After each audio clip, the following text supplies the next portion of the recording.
You ask Tiger to solve. This deals with linear equations with one unknown. The final result is b equals -1/20. Let's solve it step by step. Swap sides. Group all constants on the right side of the equation. Subtract 7/20 from both sides.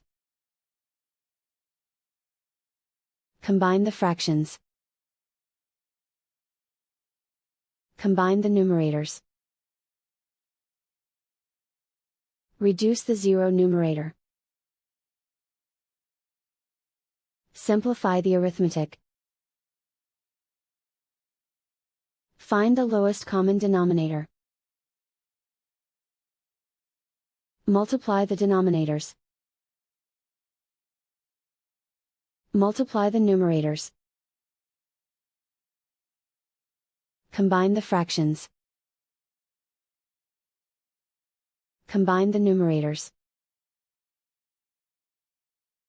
And so the final result is b equals -1/20.